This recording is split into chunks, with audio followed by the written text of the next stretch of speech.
অনলাইনে ঢুকতেই দেখি এখন মানুষের বিখ্যাত তরকারি হয়ে গেছে কচুর।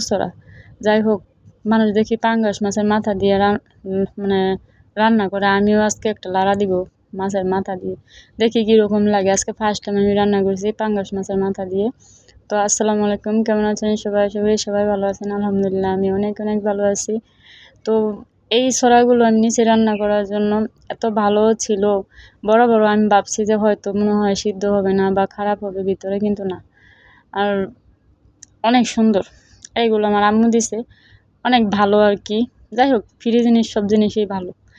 যা ফ্রিতে দেওয়া হয় যেই দেখ না কেন, তো মা দিলে একটু বেশি ভালো লাগে আর কি। সব কিছুই মানে ফ্রি, আমার আম্মু যা দেয় সব ফ্রি। তো এখানে কচু ছড়াগুলো সবগুলো আজকে আমি এখানে রান্না করব। তো সবগুলো কচু ছড়াই নিব। আর বিশেষ করে বলতে গেলে এখন আমার খাওয়ার লোক আছে, মানে আগে খাওয়ার লোক ছিল না, এখন আমার ফ্যামিলি বড় হয়ে গেছে। এজন্য আমার সবটুকুই লাগবে আর কি, এজন্য আমি সবটুকুই নিছি।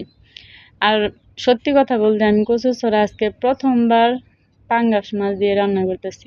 পাঙ্গাস মাছের তরকারি আমার এমনিতে একটু অপছন্দ আর কি, এই জন্য। তো এখানে সবগুলো কচু কাটার পর দেখি আল্লাহ একদম একটু হয়ে গেছে গা। আর আমার মাছগুলো দেখেন একদম চকচকে করতেছে। অনেকে পাঙ্গাস মাছ কিন্তু পরিষ্কার করে না ভালোভাবে, দেখেন আমার মাছটা একদম চকচকা চকচকা ঝকঝকে। আর এখন মাছগুলো আমি সুন্দর করে ভেজে নিব। আর মাছগুলো ভাজা ছাড়া কিন্তু তরকারি খাওয়া যায় না, আমরা খেতে পারি না। তো সুন্দর করে মাছগুলো ভেজে নিতেছি। আর এখান দিয়ে আমার দেখেন দুষ্ট বিড়ালটা, পিচ্ছিটা, মানে পিচ্ছি বাচ্চা তো, গর্ভবতী হওয়ার পর ও এমনভাবে খেতে চায়, মানে কি বলবো, ছেঁচড়া হয়ে গেছে। কিছুই করার নাই আর কি। যতক্ষণ না দিব ততক্ষণ ও কান্না করবো, যতক্ষণ না দিমু অতক্ষণই কান্না করবো।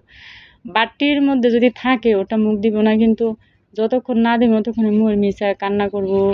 মানে পা দিয়ে নাড়ানোর কোনো ব্যবস্থা নেই। যাই হোক, সবসময় একরকম থাকে না, ওর পেটে ক্ষুধা থাকে। এখন ও কী করবে, কিছুই করার নাই, বোবা জিনিস। তো ওকে আমি সবসময় আগে মাছটা ভাজার পর ওকে আগে আমি ভাত কিছু মেখে দিই, নয়তো এক্সট্রা একটু মাছ ওকে দেওয়া হয় আর কি। কারণ মানুষ প্রতি যদি হিসাব করে মাছ দিই, ওর জন্য একটা মাছের পিস আমার বেশি দেওয়া লাগে। আমি ওই হিসাব করে আমার রান্না করা লাগে।